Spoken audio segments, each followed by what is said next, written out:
Assalamu alaikum. Welcome to the briefing room. I'm your host, Awoowe Hamza. Today, we look at Somaliland. The discourse on Somaliland is always focused on its aspirations for independence. And whilst that is probably the most contested aspect of Somaliland, it is not the only aspect that needs to be focused on. It's important to understand that there's much more to Somaliland than its claims for independence. There's no one who disagrees that Somaliland has made huge steps forward towards its development, especially when compared to the rest of the Somali Peninsula. But what do we know about Somaliland? And are we asking the right questions? Here's a clip that provides an overview. Credits to Abdi Aden.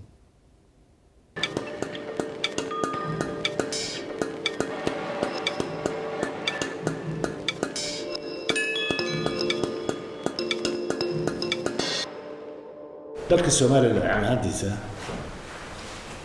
sidoo ku dhashay sidoo ku yimid muxuu ahaa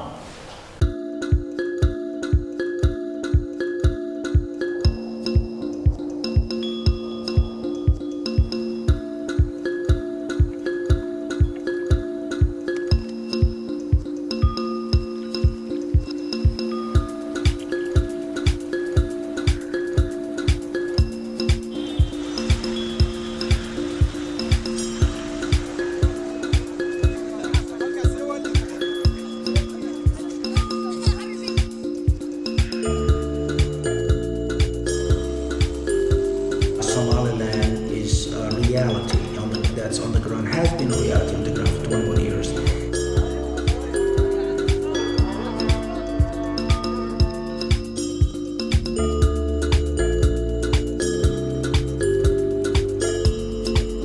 runtii private sectorku horumar aad u weyn buu muujiyey telecommunicationka xawaaladaha iyo mataqaana bangiyada yani xawaaladaha shaqeynaya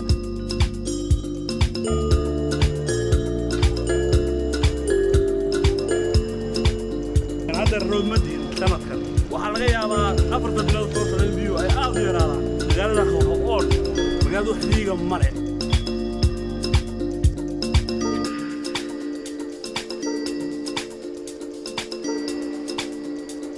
Although we fight viruses everywhere, and viruses is an international problem, it's not only Somaliland problem.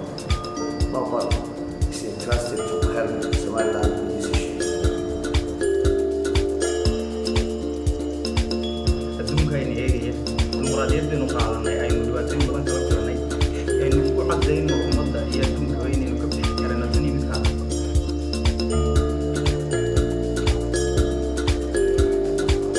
any trouble happens tomorrow people like that will put them on fire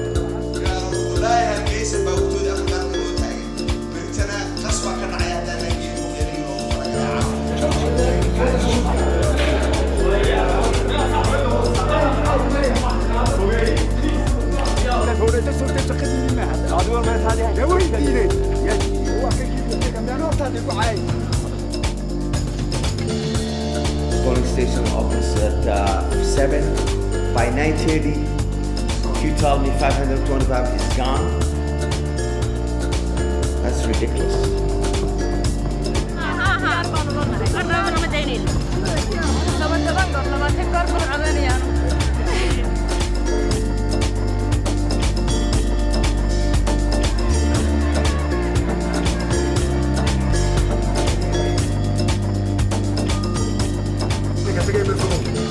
adiga iyo sanduuq waa isku xigtay hadii lagu waayo meesha iyo hadii la xabadeeyo iyo hadii la goynayo adiga suuqa soo gacanta ka baxba halku yaa loo joogo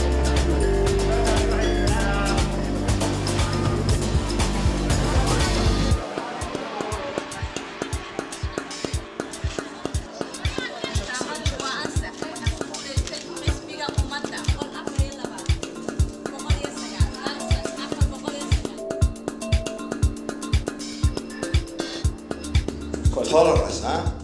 We're getting a bit of tolerance, becoming a bit civilized. Huh? We're improving. Yeah. We're not bad people. We're improving. It's good. It's good. citizens of Somaliland still argue regarding the naming of the country as a whole. It has always been the Somali Republic since its independence when the two sides united in 1960. The name Somalia had never existed before. It came from the Italian syntax for Italian Somaliland, as the Italians used to call it Somalia Italiano. After it came under the trusteeship of the United Nations, they dropped Italiano and just informally referred to it as Somalia. Now, since the North broke away from the rest of the country, it returned to calling itself Somaliland. The most influential and perhaps even the most loved man in Somaliland is Mohammed Haji Ibrahim Igal. He served as the Prime Minister of Somaliland during the 5 days that Somaliland was waiting for its brothers and sisters in the south to gain its independence, after which he became the first National Minister of Defence in 1960. In 1964, he joined the Somali Youth League and in 1967 was appointed as the Prime Minister of the Somali Republic. Now, 2 years after 1991, he was elected as the President of Somaliland, and he held that position until his death in 2002. During his time as President of Somaliland, Igal managed to disarm local rebel groups and he stabilized Somaliland's economy. And he also established informal trade ties with foreign countries. He also introduced the Somaliland shilling, passport and flag, and he helped create the Somaliland Army. He was arguably the most successful Somali politician across the Somali Peninsula. He also founded Awoowe, one of the 3 political parties in Somaliland.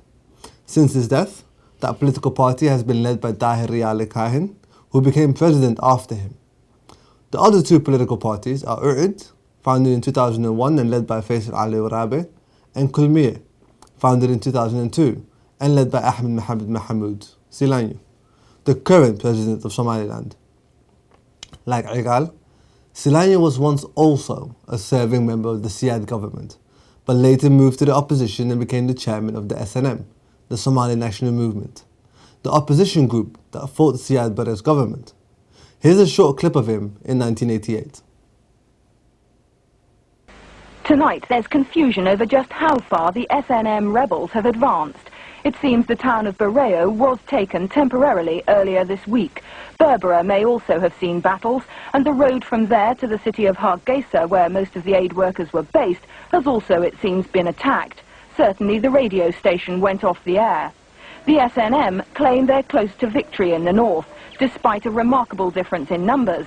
It's thought about 3,000 rebels are up against as many as 30,000 government troops.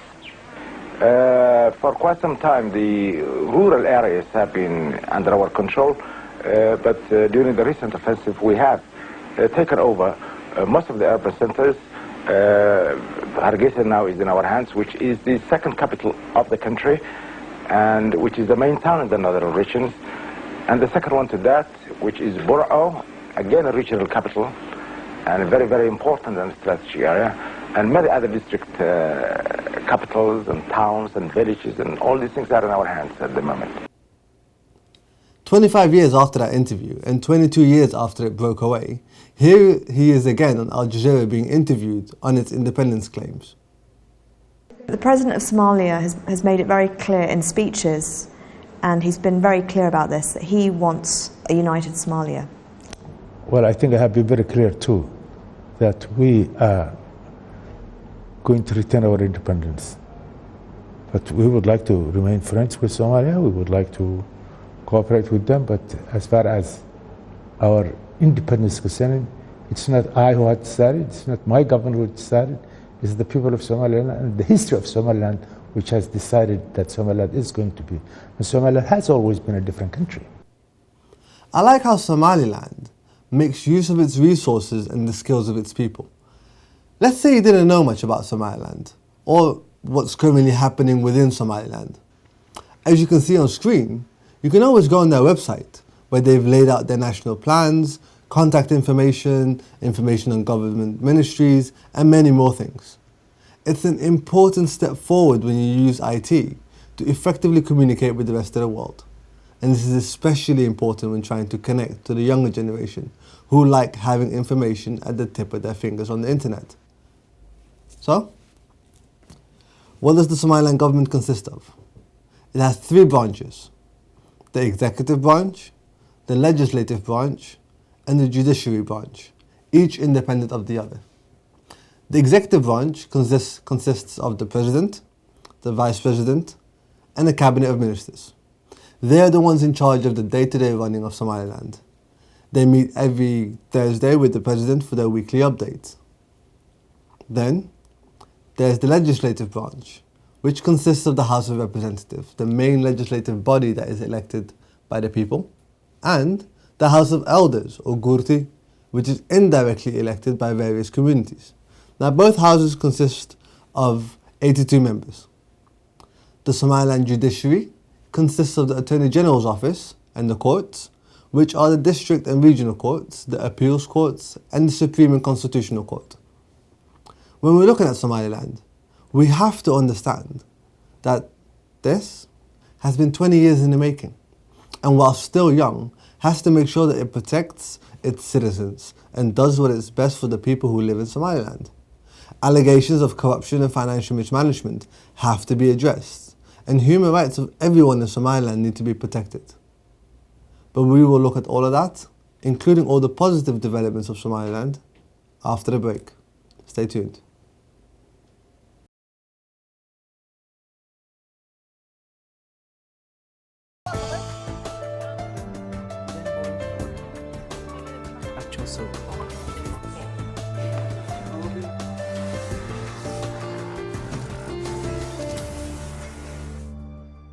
Welcome back to the briefing room. Somaliland's economy is in its developing stages, as is the region itself. The Somaliland shilling is the country's main currency and is regulated by the Bank of Somaliland, which is the central bank, which was established constitutionally in 1994. Finance Minister Mohammed Hashi Ilmi in 2011 notified the business owners in Somaliland that taxes are the engine to run an effective government, and it is the duty of every business owner to pay these taxes. What was also included in the budgetary reform during that time was that business owners are also required to submit all their staff's information in order for these employees to pay taxes on their salaries. The minister is quoted as saying, "It is not fair for a civil servant making $45 a month to pay taxes on their salary when a private employee who makes $300 a month does not pay taxes at all." Now, another aspect that's important to focus on, though, is the import-export capacity of Somaliland. Almost every basic commodity, except meat, is imported into the country, which puts Somaliland at a disadvantage. There's no need for Somaliland to import tuna fish from Thailand when it has such a large variety of fish in its own seawaters. Somaliland shouldn't need to import milk from Yemen and Saudi Arabia because, let's admit it, Somalis in general are a pastoralist people with large livestock resources. For the same reasons, it doesn't make sense for Somaliland to import cement when there's a cement factory established in 1985 by Siad's government that could be redeveloped and reopened. It's not necessarily about having the financial capital to be able to do this all, though. The problem with pure capitalism is that traders will make business decisions that will benefit them the most financially. Now, with a little guidance and sound economic policy management by the Somaliland government, Somaliland could change the majority of its imports to local production, and with that also benefit the country with increased employment. Somaliland needs to be able to produce its own basic consumption goods to develop its economy even further. What the government of Somaliland needs to focus on to develop that economy even further is property rights. It doesn't make sense for an investor to make a long-term investment unless their property rights are secured. If this doesn't happen, then the investor has to face extra costs to defend their property when a property right does not exist, which is not very attractive to many investors. One sector that does seem to be improving year on year is the livestock industry. The main reason for this is the lifting of a 9-year ban by Saudi Arabia, meaning that Saudi Arabia wouldn't import any livestock from Somalia or Somaliland. Now, within days of the ban being lifted, Somaliland saw a 10-fold increase in its exports through Berbera. According to Jama' Farah Du'ali, a middleman in the market, 1,500 sheep used to be sold in the market before the recent announcement, compared to more than 16,000 animals in the market daily in the last few days, after the ban was lifted. The people and the livestock they could shade, they are now comfortable with this. For us, once this wall is built and secured, our revenue tremendously changed, and it's increasing day after day. But what about health and education? Access to affordable healthcare is a right. But in Somaliland, it's usually a privilege that not many people can afford. What the Somaliland government now needs to do is to continue to build the institutional capacity of the Ministry of Health. I know that they're currently undertaking a systematic training and human resource needs assessment of the health sector for the next 10 to 15 years, which should hopefully result in establishing some form of basic healthcare facilities in rural areas and rehabilitating and upgrading existing hospitals. But what Somaliland really needs as well is introducing some form of a drug quality control system and establishing a health information database that all the hospitals can access. But all in all, they're on the right track. And the same applies for the education sector in Somaliland. I mean, literacy and primary enrollment rates are still very low, even though the development of education has seen major improvements. Now, the current Go to School campaign that they are working together with the Somali federal government on is definitely a step in the right direction when it comes to education. One of the good things about Somaliland, though, is its telecommunications and post sector. There are 6 mobile telecom operators in the country, with strong competition among them, which has led to the availability of relatively cheap telecom services in the region. The postal service in Somaliland is in the process of its revival, and currently there are a number of private courier systems and services in operation, such as DHL and Hila. And this leads us onto the aviation sector. Somaliland has 7 airports in 6 regions of the country. Private airlines have flourished since the 1990s, transporting passengers and goods within the country and to and from neighbouring countries. About half a dozen private airlines, including Dalo, Jubba, East Africa and African Express, offer services in Somaliland. And the roads have improved as well. I mean, currently, the Somaliland road network consists of nearly 770 kilometres of paved and 8,000 kilometres of unpaved roads. And there's still a long way to go though, because a lot of the roads are considered to be in a state of disrepair due to the constant deterioration, limited investment and lack of maintenance for a long period. But they need to be developed though, especially in the absence of a inter-regional air, rail or sea transport service. These extremely rough land roads are extremely important for the movement of 99% of the goods and people within the Somaliland regions. And when looking at any country's development, we have to consider its resources. The Somaliland diaspora is an important resource for the country, contributing to its social, economic, technological and political development.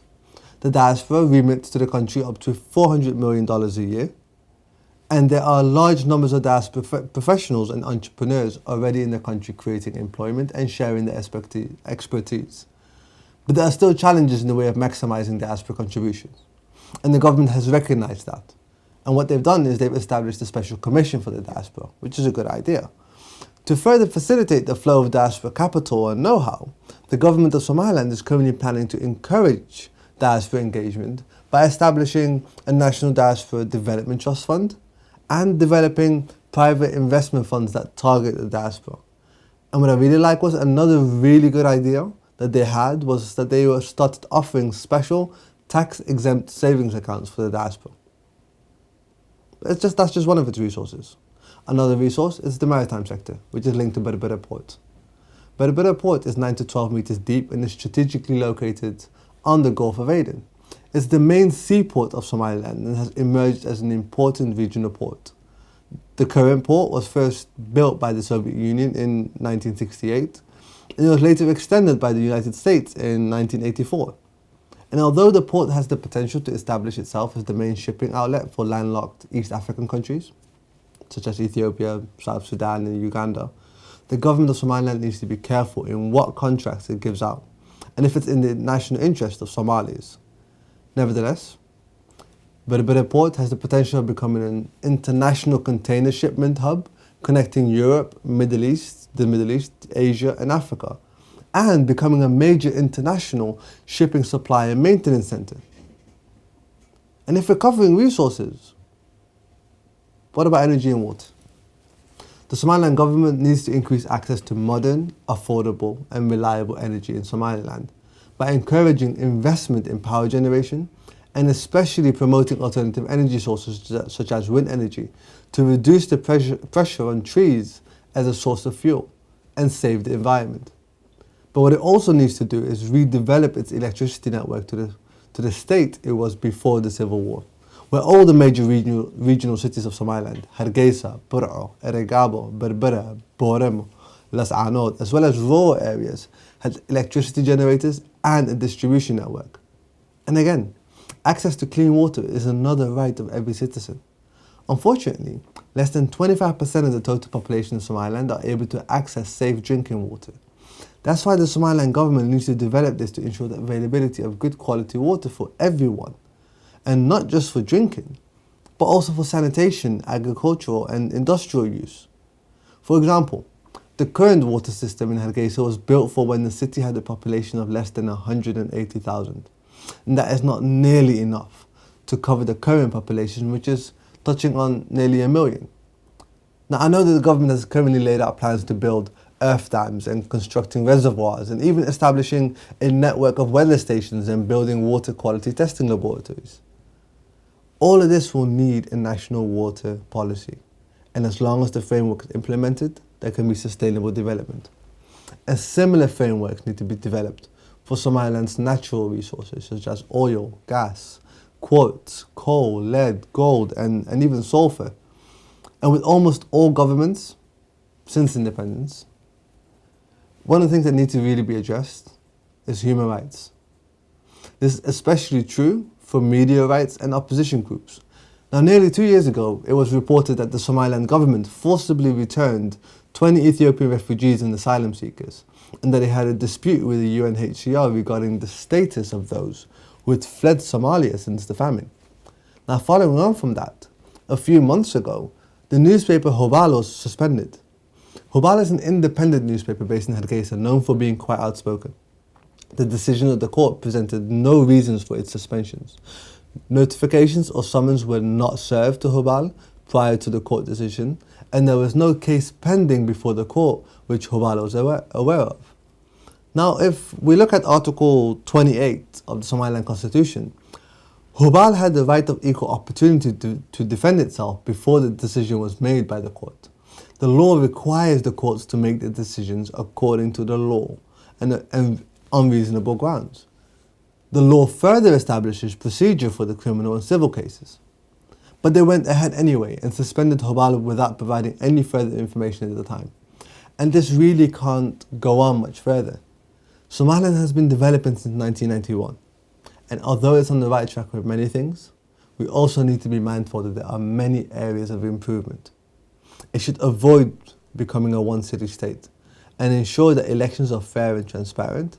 They should allow more political parties to be active in the political arena, and they should ensure all human rights for citizens as well as refugees. And for those of you watching, please do your own research.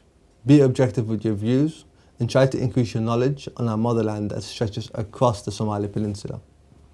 I've been your host tonight, Awoowe Hamza, and thank you for watching The Briefing Room.